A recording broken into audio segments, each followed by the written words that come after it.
Itauma is not a one-trick pony. This man, the reason why he is so great and he is being so touted isn't just because of the power. It's not just because, oh, he knocked out Dillian White, now he's the greatest thing since sliced bread. No. You got to understand. When we say this brother does everything beyond his years, he does everything beyond his years. Every time he goes into attack, he is feinting with that jab or with his feet going through. That's how we got Dillian White caught up and in trouble in the first place, because he didn't know when the actual opportune punch was coming. He does a little bit of that similar thing with Usyk, circling that jab of his to go and bait out something from the opponent or make him scared. And we talked about how he built the foundation to the body. Of his last 4 fights, he has gone downstairs consistently to start out the action and to set everything up. Feints upstairs, jab downstairs. A straight to the body. Another straight to the body. 1-2.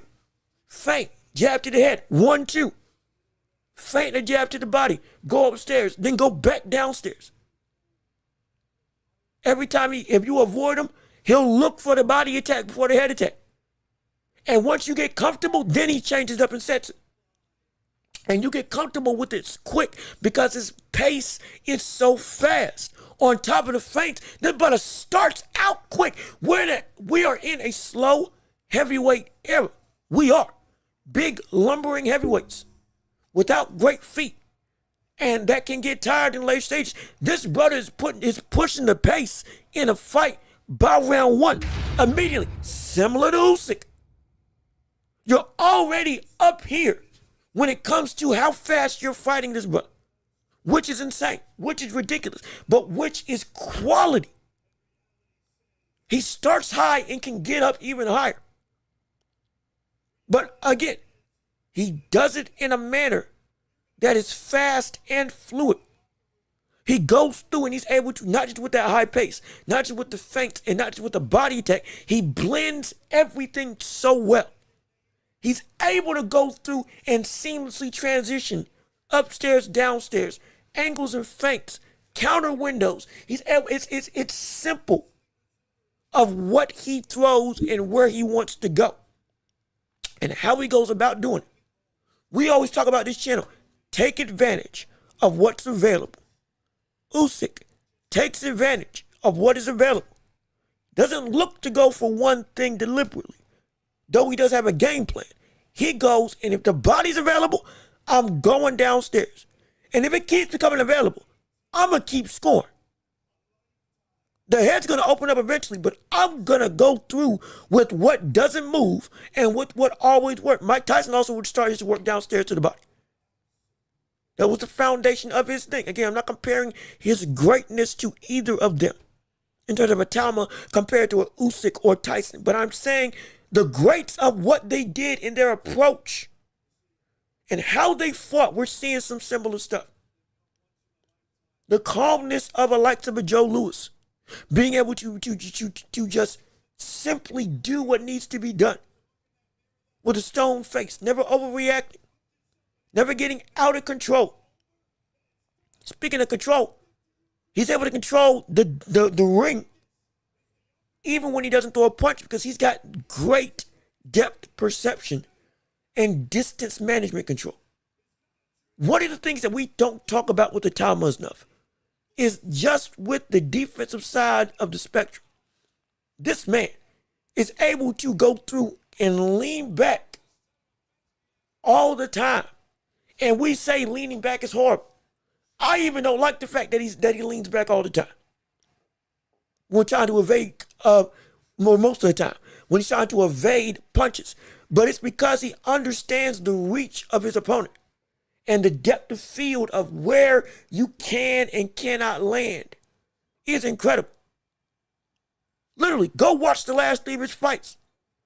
This brother is going nigh untouched because of the fact he knows exactly where your punch ends and his punch can begin without having to be concerned with what's coming at him. Because he knows, oh, you can't touch me. I'm here, I'm jabbing with you, I'm going through big right or big left straight. Going as he is a southpaw, right? He is a southpaw. I think I said he was southpaw. Let me validate. Hold on. Let me validate. What are you doing? I'll validate later. Whichever one of his dominant hands that he throws. Straight to the body. Hook to the head. Hook to the body. And then boom. You'll see him lean back. You'll see him be safe. And then work his way back in again. Evade and then continue the pressure. Be safe. Defensive. He'll also be able to roll under shots. Other Dillian White, he was rolling under shots and away from shots as well. It's just like he done in his last 4 fights. Getting away from offense, switching and turning it around, and then calmly keeping the pressure on. And keeping that high activity, that high work rate, that high urgency. While not losing himself and making his opponent get frazzled, feeling overwhelmed, feeling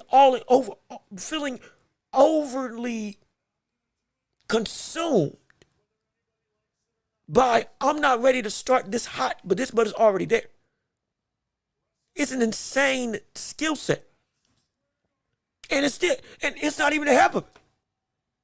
The brother, on top of the defense, on top of the head movement, on top of being able to have great distance management, on top of the body attack, this brother in Itauma, on top of the calmness, knows when you're hurt. And why is that important? It's not just because that, oh, you see somebody wobble in on shaky legs, oh, you know they're in trouble. I've complained about this on the show multiple times. Might not have been when a lot of you all were coming in again. Y'all, some of y'all are new, some of y'all have been here. Appreciate all of you, and also leave a like on the stream if you like what you're hearing. But one thing that I've said all the time, or at least if I haven't said it outwardly, I've said it internally. I hate when a fighter goes through and doesn't recognize when their opponent is ready to go. When they waste time. When they still operate as normal without the urgency of, okay, yeah, we got him where we want him. It's time to get him out of there. I hate that. I hate that. But Itauma, I don't have to hate it because it doesn't happen for him. If he has you hurt, he is going to end you. And he recognizes it just like that. It's just similar to how Inoue recognizes it when he got his opponent hurt. Why do I say that? Because there was a shot to the body that Itauma landed on White that started everything that we see with that knockout that happened 30 seconds later. It started everything. A straight to the body started everything. He had landed about 3 or 4 straights in that round alone on top of the body attack that he was doing against Dillian White in that fight. But this one was different. And immediately, there was a switch that flipped. Though his face didn't show it, the pace of the fight shifted. It changed. But normally when I see somebody get hurt to the body like that, or somebody get a shot like that does indeed affect them, but it's not nearly as visible. The opponent doesn't take to it. He doesn't press. He doesn't go. He doesn't attack because you got him where you want him. But it's so subtle, it's hard to see. Itauma saw it. Shot that straight to the body. And then because he was anticipating what was going to come back at him, retreated to the center of the ring. Because normally we was expecting White to throw a big shot in lieu because White was hurt. And once he saw that, okay, yeah, you ain't throwing nothing back as well, jumped on him immediately. 3-punch combination, and then put him on the ropes, and then boom, boom, boom, boom, boom. Had him whopped, and then had him wobbled, and then still went through with the high pace, but the same calmness, and eventually knocked him out. But it was the recognition of when you're in trouble that is so special. It's hard, and I can't remember who said it, but it's hard to teach that. It's hard to